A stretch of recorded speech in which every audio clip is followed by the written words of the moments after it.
안녕하세요. 오늘도 사연 살롱을 찾아주셔서 감사합니다. 저는 서울 성동구에 사는 30대 중반의 여성이에요. 저는 코로나가 유행하기 전에 파혼을 경험하고 이제 막 다시 새로운 남자를 만나 사랑을 키워가고 있어요.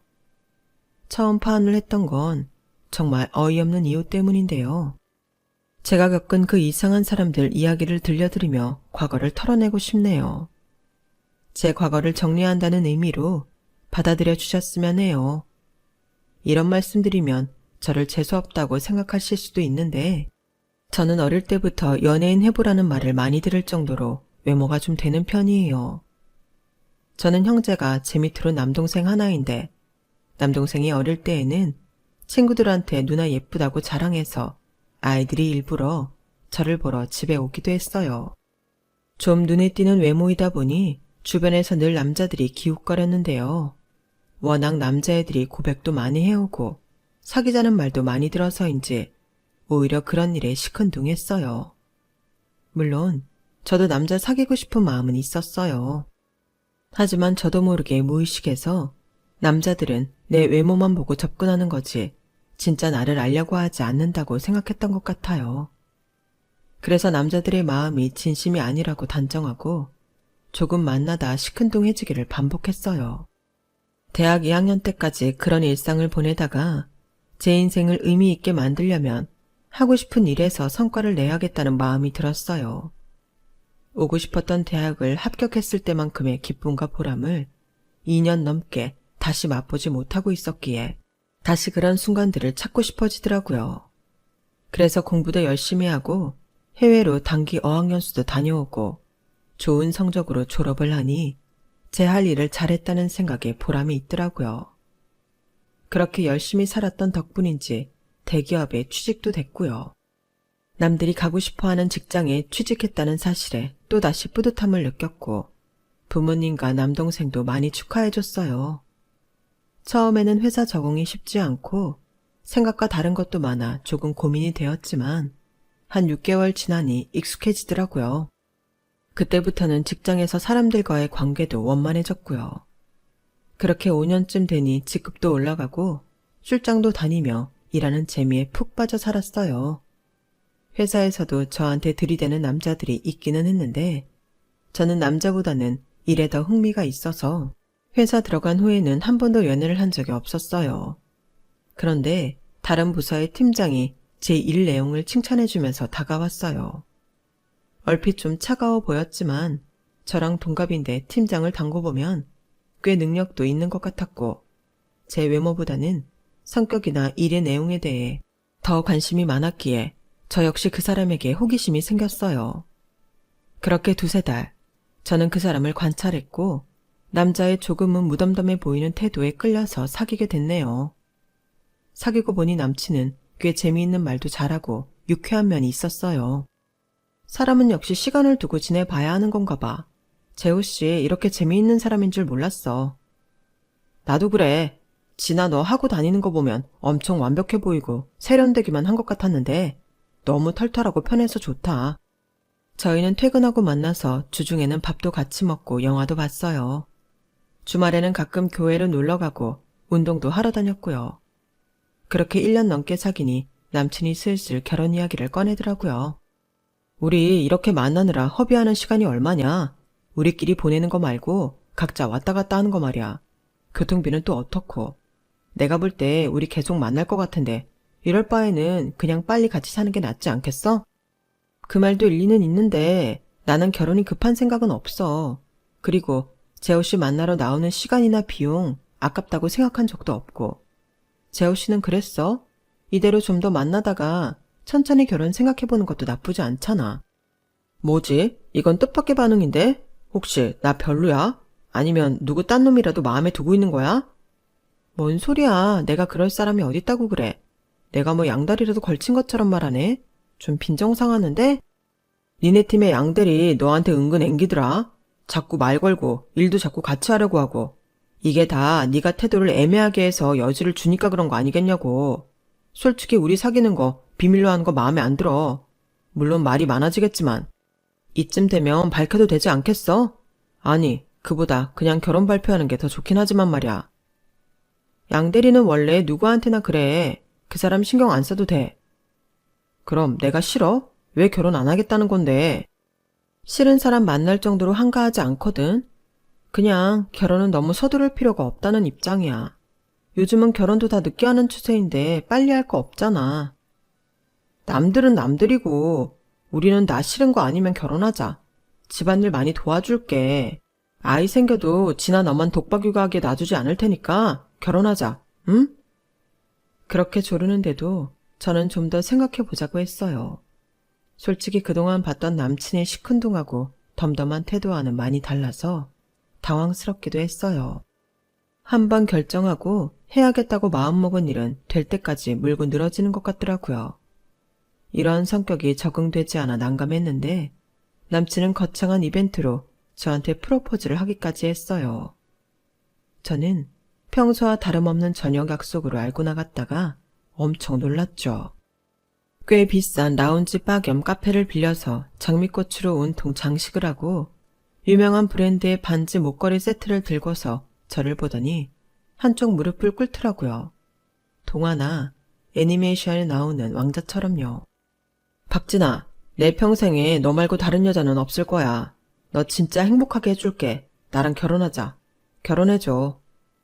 생각지도 못한 남친의 프로포즈에 저는 알겠다고 할 수밖에 없었어요.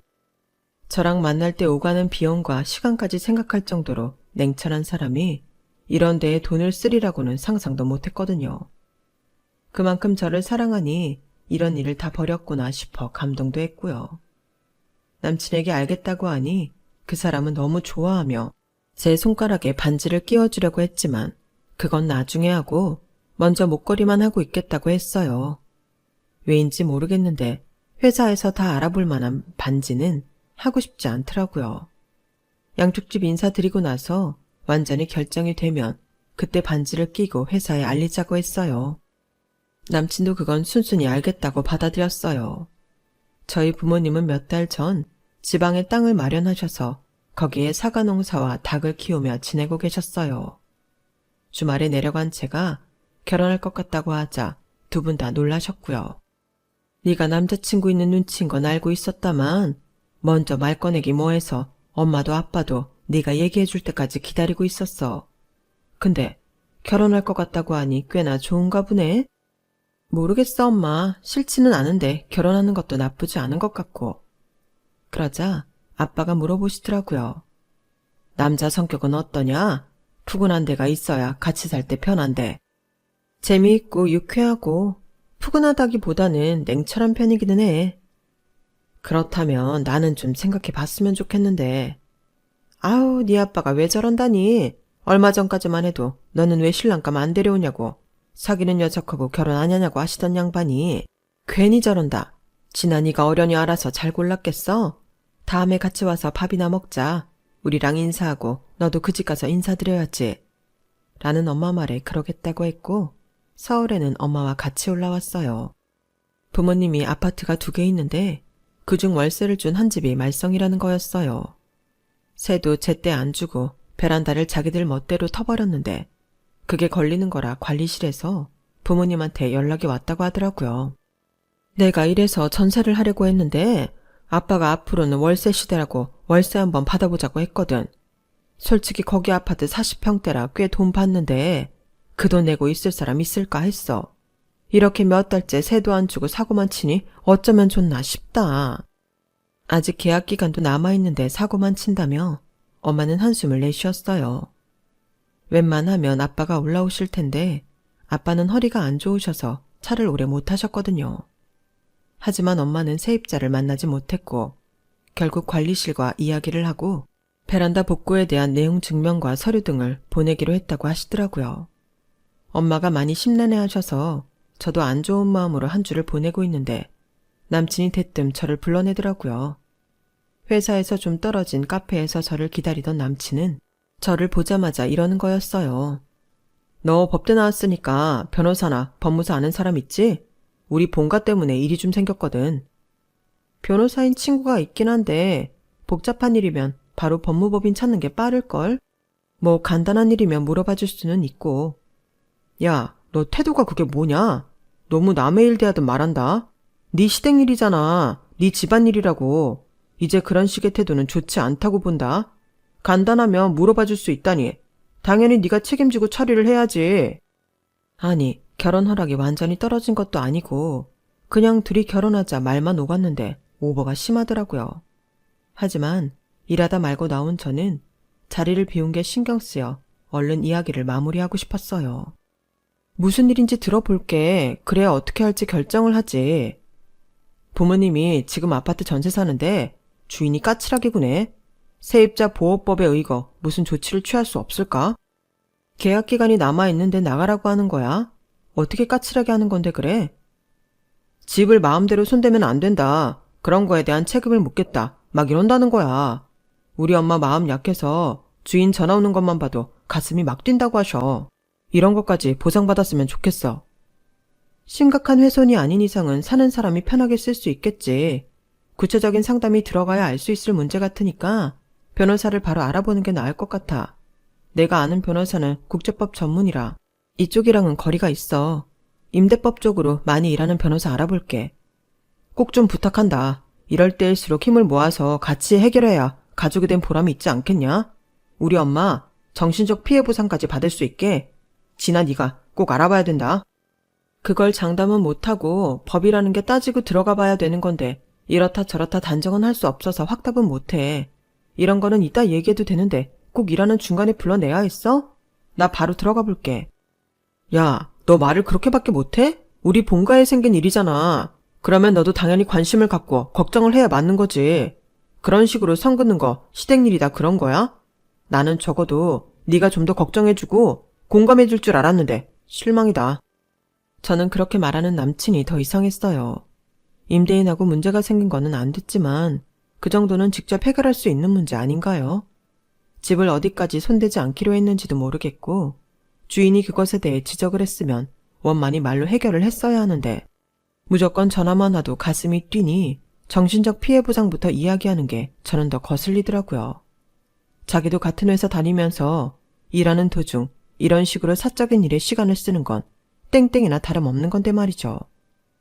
결국 저는 그날 회사에 남아서 야근을 했고 남친한테도 기분이 상해 연락에도 답하지 않고 일만 했네요. 남친은 자기 집 일에는 저도 자기랑 똑같은 마음으로 대해야 된다는 주장을 하는 게 저는 쉽게 납득이 되지 않았어요. 살면서 계속 이렇게 부딪히게 될 것 같다는 예감에 결혼에 대해 다시 생각하고 싶어지더라고요. 이틀쯤 지났을 때였는데 남친이 회사에서 일하는 저한테 야식을 전달하며 메모로 자기가 흥분했다면 미안하다고 사과를 전해왔더라고요. 그걸 보니 역시 상식에서 벗어나지 않는 사람이구나 싶어 마음이 놓였고 그 이후 저희는 시간을 잡고 먼저 저희 가족을 만나기로 했어요. 약속한 날 저는 남친을 제 차에 태워 지방에 있는 부모님 집으로 인사를 갔죠. 부모님 댁에 가기 전에 남친은 저희 집에 대해 여러 가지 물었어요. 진아, 너네 원래 지방에 살았어? 네 말투 보면 사투리 전혀 없는데?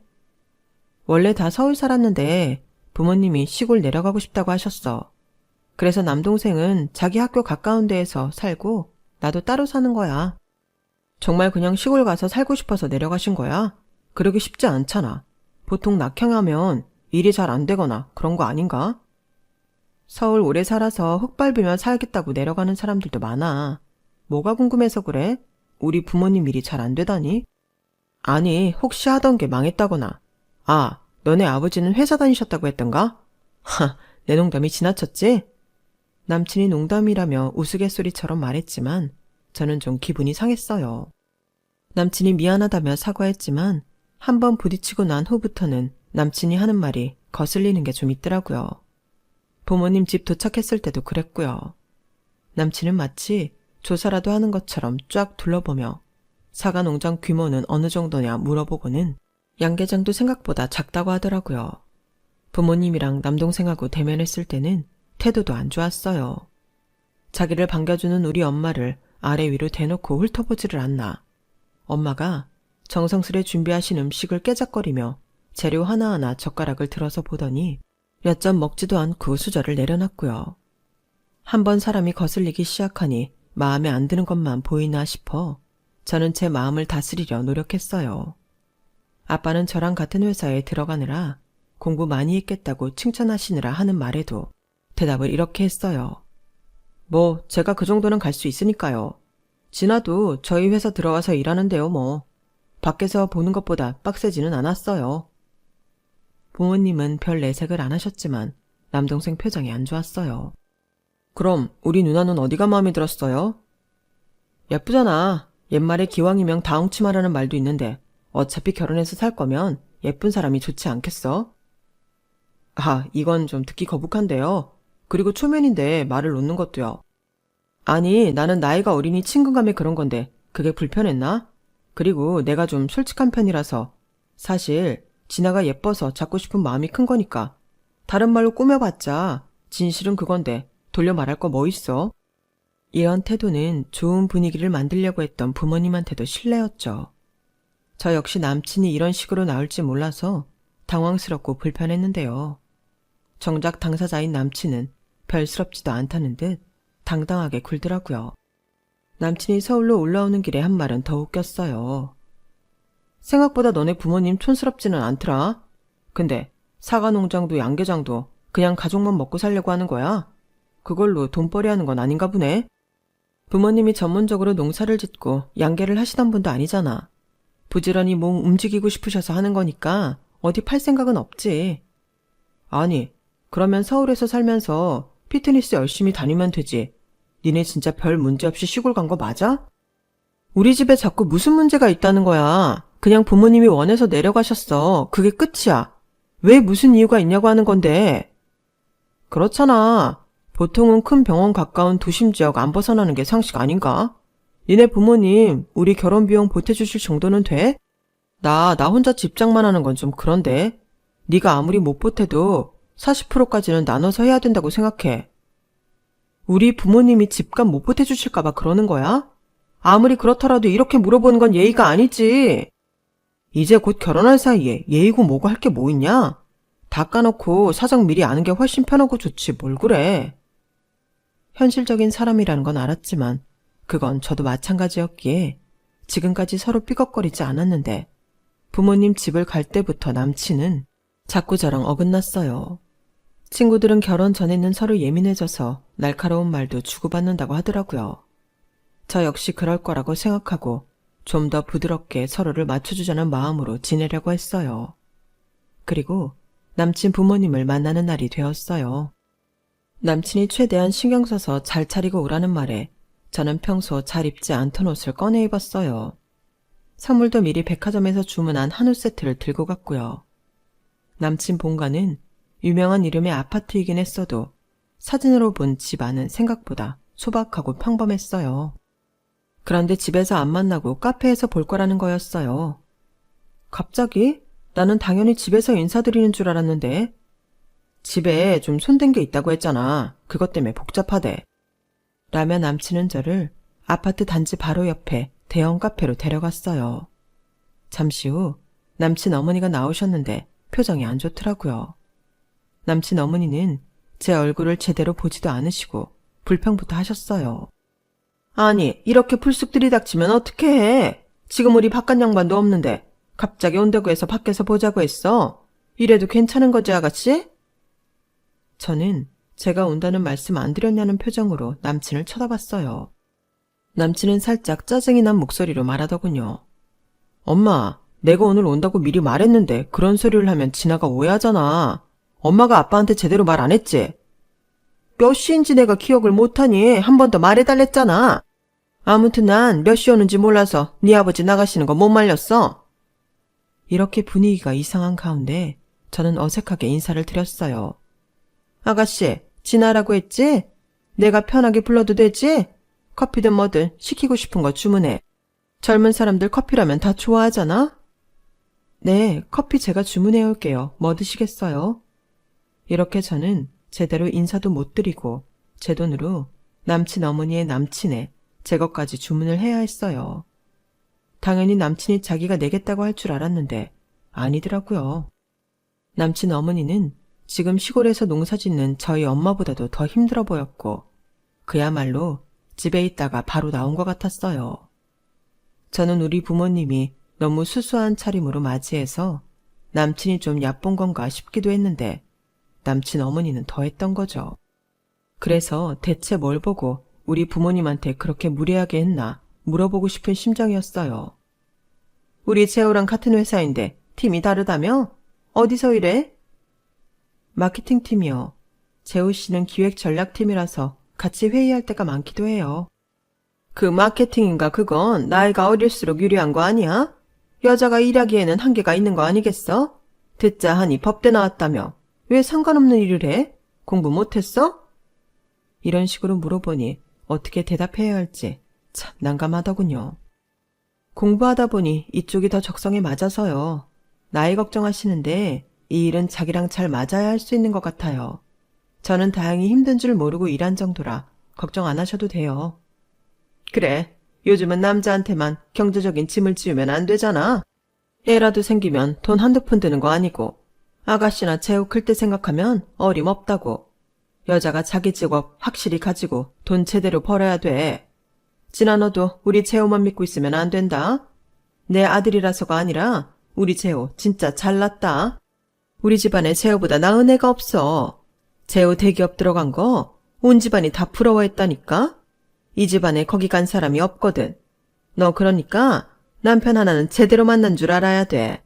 지금도 우리 재호 소개시켜달라는 여자가 한 트럭이야. 아, 그래요? 그런 줄은 몰랐네요. 라며 저도 모르게 남친을 쳐다봤는데 남친은 저한테 미안해하지도 않고 오히려 어깨에 힘을 주고 도도한 표정으로 있더라고요. 저는 아무래도 사람을 잘못 봤다는 생각이 들었어요. 제 마음이 어지러운 중에도 남친 어머니는 계속 질문을 했어요. 결혼식장은 강남이면 좋겠다. 청담동 연예인들 많이 하는 데 있잖아. 그리고 예단은 어떻게 할 거니? 예전에는 두말 없이 시댁에서 하자는 대로 했는데 요새는 여자들 쪽에서 말이 많아서 원. 나는 우리가 하자는 대로 했으면 좋겠거든. 그래도 저희 부모님께 여쭤봐야 하지 않을까요? 결혼식장은 저랑 재호 씨가 둘이 상의했으면 해요. 왜? 집안 형편이 별로 안 좋아? 부모님 뭐 하셔? 어디 살아? 저는 또 남친을 쳐다봤어요. 이런 얘기조차 안 했다는 게 믿어지지가 않더라고요. 그제야 남친은 천천히 입을 열었어요. 아, 엄마, 내가 말하려고 했는데 깜빡했어. 진아 부모님 시골에 사셔. 사과 농장하고 양계장 한다길래 규모가 좀 되는 줄 알았더니 아니더라고. 그래서 어떻게 말해야 되나 고민하다가 말을 못했네. 그 말에 남친 어머니 표정이 확 변하는데 저는 살면서 그렇게 흉악하게 일그러지는 얼굴은 그때 처음 봤어요. 뭐라고? 어디 살아? 시골? 규모도 안 되는 농장하고 양계장이면 그거 돈도 얼마 안 되겠네? 남친 어머니 목소리는 크고 거칠어졌어요. 돈 벌려고 하시는 건 아니고 소일거리로 하시는 거예요. 그럼 니네 신혼집 마련은 어떻게 하니? 네가 보탤 돈 있는 거야? 아니 대체 인생을 어떻게 살았길래 그 나이에 시골에 처박혀서 그렇게 우울하게 산다니? 요즘은 우리 나이도 한창 일하잖아. 저희 부모님이 인생을 어떻게 살았냐뇨. 열심히 성실히 잘 사셨어요. 시골에서 소일거리하며 사신다고 우울하다는 얘기를 들을 건 아니라고 생각하는데요. 얘 말하는 거 봐. 키 막혀서 거두절미하고 하나만 물어보마. 니네 부모님 결혼식에 보탤 돈은 있니? 너 새 출발하는 거 돈은 대줄 수 있느냐 그 말이야. 저는 부모님한테 돈 안 받고 제 힘으로 하고 싶어요. 제 말에 남친 어머니는 뒤로 넘어가는 신용을 하더니 머리에 손을 짚으며 절레절레 고개를 흔들었어요. 얘 재호야, 나 이거 안 되겠다. 이건 아니지. 왜 이런 중요한 말을 안 한 거야? 너 내가 결혼 반대할까봐 말 안 하고 오늘까지 가만히 있었지? 내가 애들 아빠 이 자리에 못 오게 하길 100번 잘했지. 나 네가 얘랑 결혼한다고 할 때 너랑 같은 회사 다니니 어느 정도 수준이 맞을 거라고 생각했거든? 근데 이건 아니지. 우리 집에 도움은 못 될 망정 짐은 되지 말아야지. 지금 말씀하시는 게 좀 지나치시네요. 제 말에 발끈한 건 어이없게도 남친이었어요. 야, 너 엄마 말씀하시는데 태도가 이게 뭐냐? 솔직히 우리 엄마가 틀린 말씀한 거 없잖아. 재호씨, 진짜 이렇게 나올 거야? 내 생각에도 그래. 서울에서 일하실 수 있는 나이인데 굳이 시골에 내려가서 돈도 안 되는 농사 짓는다는 게 이상한데 너는 제대로 된 말도 안 해주잖아. 그냥 시골에서 자연 공기 마시며 살고 싶다고 하셨다고. 있는 그대로 말했어. 뭘 제대로 말을 안 해? 그러자 남친 어머니가 다시 나섰어요. 예, 됐다. 더 볼 거 없어. 이 결혼 안 되겠다. 나 너무 충격받았어. 우리 재호가 뭐가 아쉬워서 너처럼 인물 하나 믿고 뻔뻔하게 엉기는 애랑 살아야 되니? 게다가 부모가 뭐 하던 양반들인지도 모르겠고 옛날에 다녔던 회사? 그게 무슨 소용이야? 누구는 왕년에 잘 나가지 않고 살았대? 인생은 후반 정도 중요한 건데 얼마나 말아먹었으면 시골 구석에 내려가서 험한 일하며 고생하니? 그러면서 뭐? 자연 공기 마셔? 포장도 참 잘한다. 저야말로 더 이상 이 결혼은 안 되겠다 싶더군요. 부모님에 대해 너무 폄하를 하는데 화가 나서 몸이 막 떨리더라고요. 화가 나서 이가 갈리는 게 어떤 건지 몰랐는데 그날 아주 정확히 알겠더라고요. 몸소 체험했으니까요. 저는 자리에서 일어나 어금니를 악물고 말했어요. 네, 저도 이 결혼 안 되겠네요. 저희 부모님 아줌마한테 이런 소리 들을 분들 아니에요. 그럼 이걸 마지막으로 하죠. 듣던 중 반가운 소리다. 네가 재호 포기해준다니 아주 고맙구나. 이렇게 사태가 흘러가는데도 남친은 저를 잡을 생각 안 하더라고요. 한우 세트는 가는 길에 버리는 한이 있어도 그 집에 주고 싶지 않아서 도로 들고 카페를 나가려는데 마침 그때 부부로 보이는 남녀가 들어오더니 남친한테 손을 흔들더라고요. 그렇게 가까이 다가온 커플 중 여자가 나를 가만히 보더니 갑자기 놀라서 깍듯이 인사를 하는 거였어요. 어머, 진아님 여기서 뵙네요. 저 기억하실지 모르겠는데 아버님 투자권으로 배웠던 유소연이에요. 땡땡 IT 기업이요. 그때 식사 자리에서 배웠잖아요. 진아님도 투자하시겠다고 해서 자리 마련했었는데요. 그러고 보니 기억이 나더군요. 어쩐지 낯익다 싶었는데 말이죠. 아, 네, 기억해요. 그런데 어쩌죠? 제가 시간 내면 좋은데 오늘은 영 날이 아닌 것 같아서요. 그러자 옆에 있던 남자도 저한테 꾸벅 인사를 하더라고요. 아, 제가 소연이 남편 되는 사람입니다. 안녕하세요. 저는 대충 인사를 하고 자리를 빠져나오려는데 뒤에서 저를 붙잡는 사람이 있었어요. 다름 아닌 남친이었어요. 지금 형수님이 뭐라는 거야? 투자라니. 내가 잘못 들은 거 아니지? 이제 보니 저희 아버지 투자 담당이 남친 형수였던 거예요. 저한테 인사한 남자는 형이었고요. 놀란 남친이 자기 형수한테 따지듯 물었어요. 형수, 진아가 어디 투자했어요? 얼마나? 그러자 남친 형수는 제 안색을 살피며 적당히 대답했어요. 뭐 꽤 되죠? 두 분 소개받은 덕에 저희 회사 살았잖아요. 아버님이 아주 든든한 투자자이신데요. 참, 진아님, 땡땡펀드 투자로도 돈 많이 버셨다고 들었어요. 정말 잘 됐어요. 앞으로도 저희 회사 잘 부탁드려요. 그 말에 남친과 남친 어머니 얼굴이 아주 노래지더라고요. 네, 많이 벌었죠. 그럼 저는 이만 가볼게요. 볼 일도 보세요. 제가 나가려고 하자 이번에는 남친 어머니가 저를 붙잡더니 제 길을 가로막더라고요. 아주 똥줄이 타는 표정이더군요. 짧은 시간 안에 몇 번이나 표정이 변하는지 참 신기하기까지 했어요. 저기 얘야, 우리 다시 얘기를 해보자. 그러니까 네가 우리 큰애 회사에 투자를 했다는 거잖아. 바깥 사돈도 그렇고. 아니, 얼마나 돈이 많으면 웬만해서는 좋은 말 안 하는 우리 큰애가 든든하다고까지 하는 거냐? 그거 알아서 뭐 하시게요? 아줌마랑 상관 있어요? 이제 상관없잖아요. 저리 비키세요. 야, 진아야, 너 우리 엄마한테 섭섭해서 그러는 거야? 그건 잘 몰라서 그랬던 거니까. 이제부터는 마음 잡고 차근차근 깊은 얘기 해봐야지. 그래, 재호 말이 맞다. 아, 맞아. 이 양반도 불러야겠네. 그네 너, 네 시아버지 연락 좀 해봐라. 여기로 바로 오시라고 해. 아니다. 저기 집으로 가자꾸나. 그 말에 저는 남친 어머니 손을 획 뿌리쳤어요. 이거 정말 말이 점점 이상해지네요. 집이 복잡해서 카페에서 보자고 하신 거 아니었어요? 그런데 집으로 가자고 하시는 거 보니 처음부터 제가 마음에 안 드셔서 여기 사람 가지고 테스트 하시려던 거네요. 제가 이런 사람들하고 왜 연을 맺어야 하죠? 그 말에 남친 형수는 그제야 큰일 났다 싶은 표정이었어요. 어머, 도련님 어머님, 혹시 진아님이 오늘 만난다는 도련님 결혼할 사람이에요? 어머, 이걸 어째. 그런데 뭐 실수하신 거죠? 그렇죠? 아니 형수, 실수라기보다 뭐 실수라면 실수지만 우리가 지난해 집 재산 규모나 그런 걸 잘 몰라서. 아, 그런 거 모르면 시골 내려가신 부모님 마음대로 상상해서 이상한 사람들 만들고 함부로 평가해도 되는 거야? 내가 지금 그쪽 속이고 들러붙어 짐 될까봐 난리도 아니었잖아. 아니, 그럼 어떡해요? 어머니, 대체 뭘 어떻게 하신 거예요? 남친 형수는 큰일 났다는 표정으로 난리가 났어요. 어머님 아파트요. 거기 집주인이 진아님 부모님이에요. 아, 이걸 어째. 그 아파트 월세 나보고 싶다고 하셔서 제가 소개한 거란 말이에요. 그 말에 남친과 남친 어머니는 아주 간이 쿵 떨어진 사람들 마냥 눈이 커져서는 금방이라도 그 자리에 주저앉을 것 같더군요.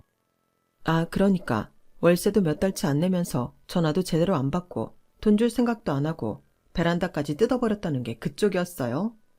나는 여기 우리 부모님 갖고 있는 아파트 단지라서 전세라고 들었지만 그래도 꽤 노후 준비 잘했다 생각했는데 그것도 아니네요. 그리고 박재호, 너 나한테 왜 니네 본가 전세라고 뻥쳤어? 월세 낸다고 말하는 게 쪽팔렸니? 이 정도 아파트면 월세 낸다고 하면 더 돈 있는 건데? 아, 니네가 몇 달 동안 세 밀려 있으니까 거짓말했구나. 나한테 주인이 못되게 군다고 변호사 알아봐달라고 한 거 우리 엄마 아빠 골치 아프게 만들려고 그런 거고. 이 사람들이 진짜 자기들이 남한테 거짓말하니까 다른 사람들도 다 그런 줄 아나 보네. 나는 더 할 말 없으니 이제 그만 봅시다. 이 자리에서 분명히 다시 말할게요. 이 결혼 없었던 겁니다. 알겠어요? 그러자 남친은 다급하게 제 앞에서 두 손을 싹싹 비벼댔어요. 진아야, 내가 정말 미안했어. 내가 엄마 그런 말 할 때 말렸어야 하는데. 진짜 미안해. 응? 이렇게 빌게. 너 우리 부모님 무시하던 거 난 못 잊어. 그것 때문에 진작에 마음 떠났고 오늘 못 볼 거 다 봤는데 이제 와서 미안하다고 하면 다야? 됐으니까 꺼져. 남친 어머니도 어떻게든 수습해보려고 제 어깨를 껴안 듯하며 간드러지는 목소리로 미안하다고 하더군요. 얘, 내가 아무것도 모르니 그렇게 말할 수밖에 더 있겠니? 니네 부모님 그렇게 훌륭하시고 네가 그렇게 잘 나가는 줄 알았으면 내가 그랬겠냐고. 내가 정보를 제대로 주지 않았다는 것도 좀 생각해 보려무나. 어쨌든 미안하게 됐다. 아니 무조건 내가 잘못했어. 내가 성급했다. 그러니 화 풀어라. 응? 됐거든요. 아줌마 집 나올 생각이나 하고 계세요. 나 오늘 있었던 일 토시 하나 안 빼고 전부 말할 거니까요. 그리고 박재호 너 내 앞에 알짱거리거나 문자 하나라도 보내봐. 이 일 회사 커뮤니티에 올려서 너 얼굴도 못 들고 다니게 만들 테니까. 그리고 재호씨 형수님, 유서연씨 나중에 다시 뵙죠. 어머, 이 일로 저희 회사에 문제 생기지 말아야 되는데 제가 아버님한테 따로 연락드릴게요. 남친 형수는 카페를 나간 제 뒤에 대고 큰 소리로 말했어요. 아 진짜 어머님 어떻게 하실 거예요? 저 회사에 문제 생겨서 잘리면 어머님이 책임지실 거예요? 그리고 집은 또 왜 그렇게 만드셨는데요? 월세 왜 안 내셨어요? 라며 남친 형수가 발 동동 구르며 속상해하는 소리가 들렸어요. 저는 그날 바로 부모님 계신 곳으로 내려가서 자초지종을 다 말씀드렸고 그 일에 화가 난 아빠는 베란다 망가뜨린 거 전부 배상하라고 내용 증명을 보냈어요. 그 집에서 세를 안 보낸 걸 보증금으로 까면 얼마 남지 않는다더라고요. 결국 남친 부모님은 집을 비워줘야 했고 남친 형수는 시골집까지 찾아와 100배 사죄했어요. 자기 때문에 회사에 지장이 가면 안 됐으니까요. 아빠도 저도 그런 일에 사적인 감정을 얻고 싶지는 않았고 오로지 회사 자체로만 보기로 했기 때문에 더 문제가 커지지는 않았어요. 다만 남친은 이야기가 달랐어요. 아빠가 저희 회사 이사 중 한 분과 막역한 사이라 그분한테 남친 이야기를 했다고 해요. 아무리 공사를 구분한다고 해도 딸한테 상처 준 놈한테까지는 그게 안 되셨나 보더라고요. 남친은 회사 일 잘할 때에는 문제가 없었지만 팀 내에서 트러블이 생기니 위에서 곱지 않게 보더군요. 승진에서도 밀리고 계속 까이기만 했어요. 사실 그건 자기가 일을 제대로 안 해서 그런 거였기 때문에 제 탓은 아니었는데 남친은 저 때문에 불이익을 받는다고 생각하는 것 같더라고요. 제 눈치를 엄청 보더니만 결국 퇴사를 하고 회사를 옮기더라고요. 그때 단단히 남자에 대었던 저는 한동안 연애 생각 없이 살다가 얼마 전 만나게 된 사람과 서로의 마음을 확인했네요. 이렇게 털어놓으니 좀 살 것 같기도 해요. 이제는 좋은 사람과 예쁜 사랑 만드는 일만 남은 것 같네요. 제 긴 이야기는 여기까지고요. 들어주신 분들 모두 감사드려요. 하루하루 즐거운 일이 많으셨으면 좋겠습니다. 여러분, 사연 댓글에 응원과 현명한 조언 부탁드려요. 좋아요와 구독은 저에게 큰 힘이 됩니다. 오늘도 좋은 일 가득하세요.